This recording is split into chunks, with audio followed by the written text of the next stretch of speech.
the biggest entrepreneur platform on the planet. This is Business Rockstars.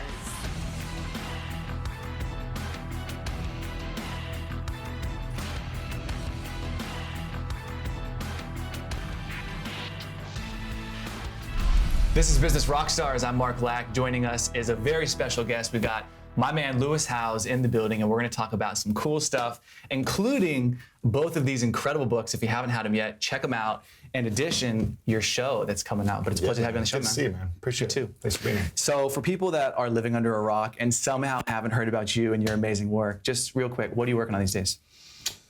I'm working on expanding my mind and helping as many people possible improve their life. I think when we're not focused on how we can improve, then we feel the most unfulfilled, we feel insecure, we feel unsecured in our future.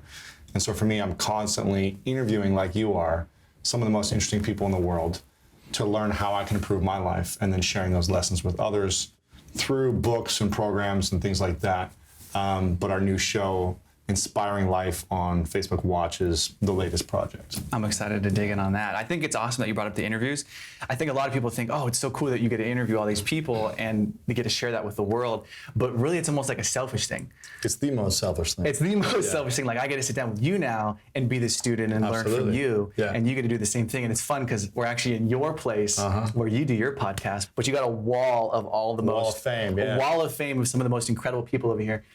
I'm sure it's impossible to pick because I've done. Everyone always asks, who's your favorite? I was going to say, Yeah. I've done so many.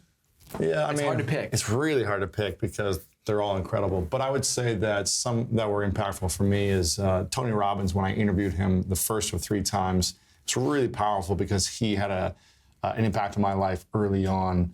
Going to one of his workshops when I was 16 with my mom, he stood over me. He came through the crowd and kind of stopped and stood next to me.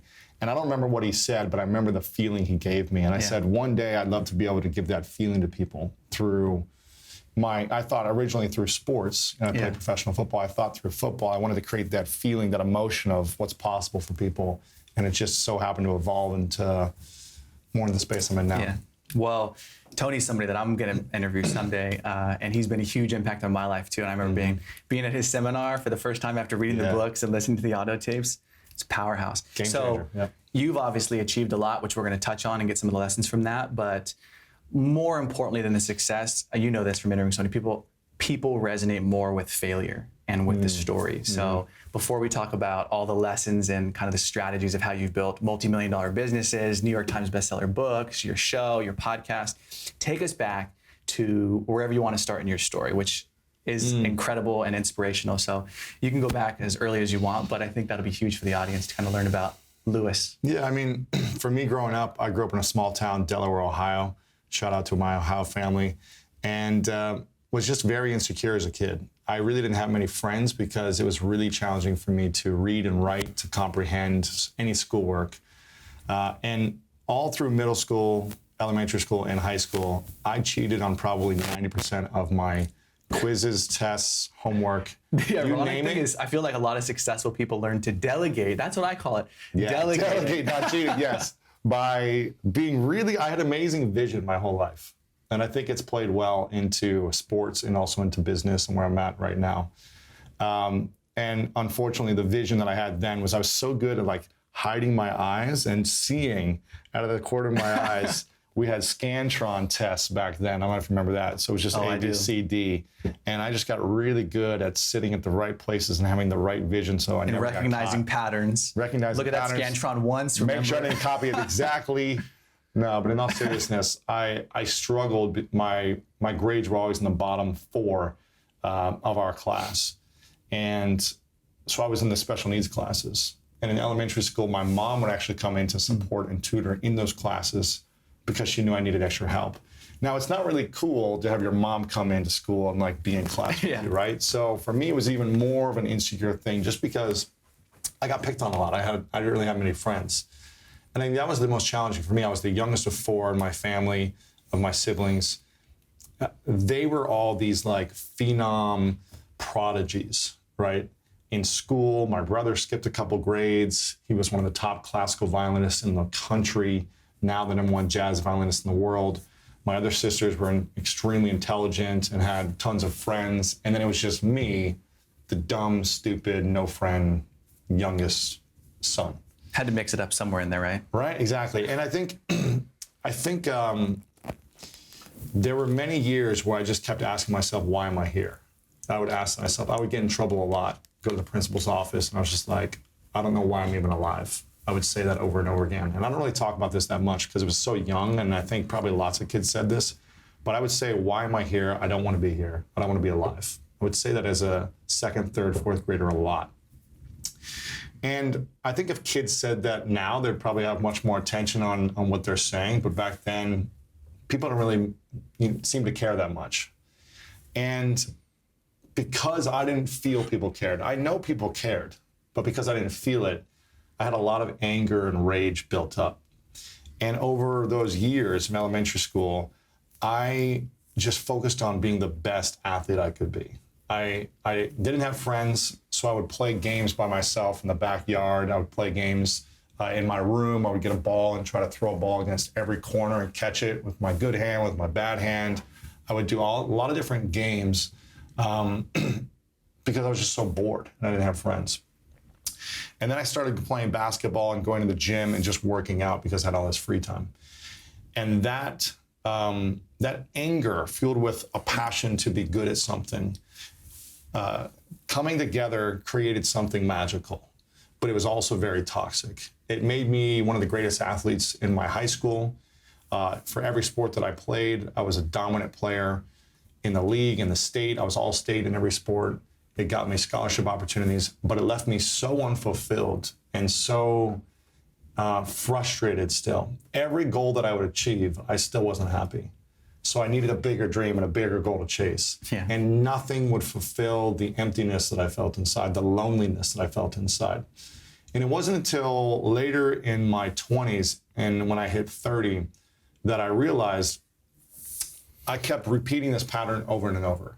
Like now I had friends because I was like a talented athlete, so people wanted to hang out with me. So I didn't have the challenge of having friends anymore. But I was still insecure and I was still frustrated and I was still holding on to anger from childhood, a lot of different things that had happened. And when I hit 30, I was getting more and more aggressive. When someone would critique me in business, I would defend myself. When someone would say some comment online or give me feedback, I couldn't take the feedback. I was like, well, you're this and you're that. I couldn't just receive feedback. Yeah. And when I would play sports still, I would get extremely defensive when someone would talk trash.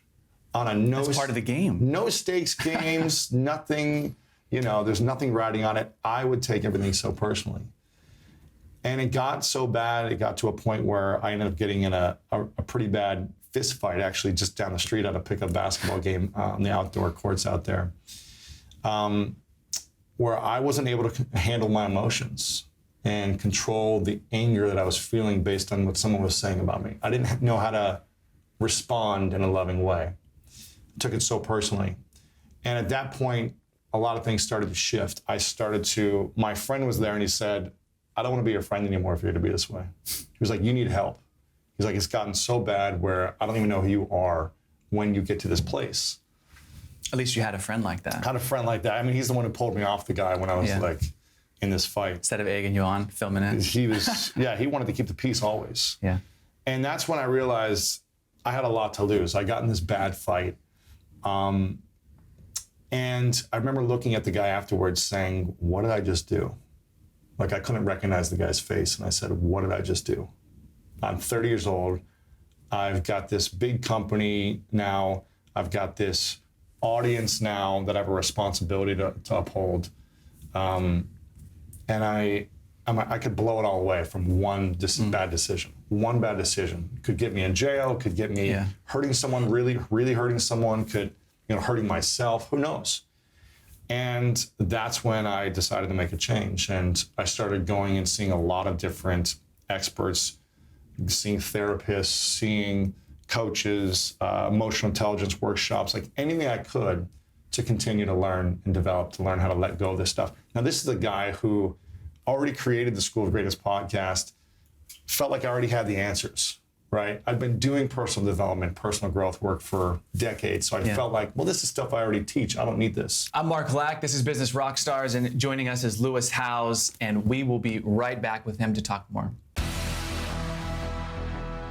This is Business Rockstars. I'm Mark Lack. Joining us is my man Lewis Howes in the building. So I want to know, because you touched on so many amazing things, do you think that people have to wear the masks to get to that next stage in their life? Or do you think if we took them all off and we're just our true selves that we could achieve what we want? I think they serve a purpose from time to time. I don't think they're bad. I think if it's 24/7, then it becomes toxic. Yeah. So we talk about the material mask. When I was broke on my sister's couch, if I didn't put on the material mask of, okay, let me focus on my finances. Let me focus on getting out of debt. Let me focus on making money. Let me focus on adding value to the world so I can get a transaction for that value. If I didn't focus on wearing that mask, I would just lay around and be a slob on the couch all day.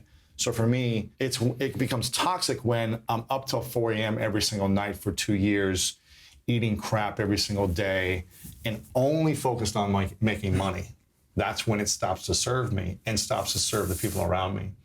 So it's really just focusing on how can I be so mindful and aware of the mask that I'm wearing in that moment. Do you think the pain, I think, and science has shown this too, right? The pain is what motivates the change versus the comfort. So maybe the pain, obviously you look back and I put myself through a lot of pain no for one wants to 30 be years, you know, so I think I could have let some of that go, But it wasn't like I was suffering all the time, but I think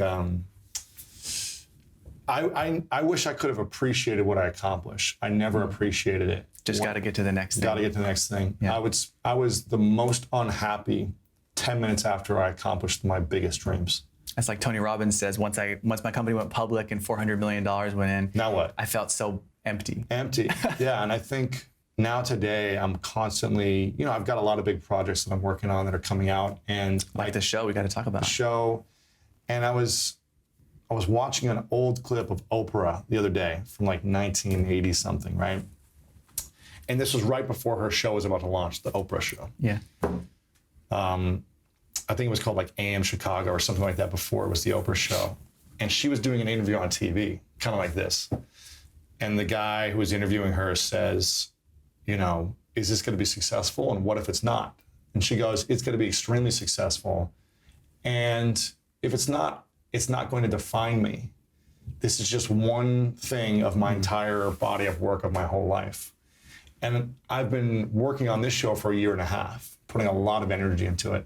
And it reminded me, I was feeling a little nervous because I was like, well, what if this doesn't work out? Yeah. What if I put all this energy into something, my whole life into this one show, launching it, and then it doesn't get picked up, or it doesn't get good reviews, or people don't like it, or what whatever. I want to put a pin in right there is the fact that so many people listening and tuning in usually think, man, Lewis has got to be on it. Mm-hmm. He's got to be asking himself questions like, man, how big could this show get? Instead of what if it fails? Mm-hmm. So it's so awesome to see for the people out there and myself, it's like, he's a human. Mm-hmm. He asks himself disempowering questions, even though he's a New York Times bestseller. I don't really ask myself, what if it fails? I more ask myself, I more envision what I want it to be. And I say to myself, if this doesn't work out the way I want it to be, it's all good. Because it's going to be the exact stepping stone I need to create something even bigger. Just like everything else. So I just focus on the benefits of what it's going to be. And the lessons I learned over the last 1.5 years were, I couldn't have paid for these lessons. The growth that I gained from the experience was so profound that if this doesn't do what I envision it to be, it's going to lead me into the next thing that will be even bigger. So explain the show to us, just in a nutshell. I'm a viewer, I'm coming in to watch the show. It's a 17 to 20 minute episode once a week. It's called Inspiring Life, live studio audience, where we tackle life's most challenging questions and do Q&A from the audience and bring in an expert to tackle that question. So we talk about grief and forgiveness. We talk about true happiness. We talk about relationships. We talk about what do you do when a family member or a friend is completely different opinion from you on political beliefs or society beliefs. You guys are tackling all the tough money stuff. beliefs. How do you come together as opposed to constantly argue? We're diving in deep right away, and it's that's really going to be good. Yeah, because that controversy and that friction is going to probably create a little virality there. Yeah, that's the vision. That's the point. We'll see. But I just knew to myself, like, I wasn't going to create something trashy. There's tons of trash out there that's fun to watch or interesting or whatever, that gets people's attention. And if I'm going to put my energy into something, it's got to be for something of a higher service to life, because that's where I've discovered is true fulfillment. The first part of my life was, how do I serve myself to be the best? Now that didn't work for me. It got the results, it got accomplishments, it got money, but it didn't work for my inner peace. So I want to have all the things I want to achieve with inner peace attached to it. If I don't have inner peace, then none of it matters. And inner peace comes from serving others. It comes from being of the highest level of service to humanity. And that can just start with the relationship you're in, your parents, your siblings, your extended family. It doesn't have to be the world. It can just start with, how can I impact the people around me, the people who wait on me at a restaurant, the people that I walk across the street with, whatever it may be. How can I smile and have an energy that is infectious with love? Well, I appreciate you for coming on the show, talking about the books, talking about the show, and sharing some wisdom with our audience. Brother. Appreciate Thanks, you, man. This is Business Rockstars. I'm Mark Lack, and if you guys want to watch more of our shows, you can go to facebook.com/businessrockstars or businessrockstars.com.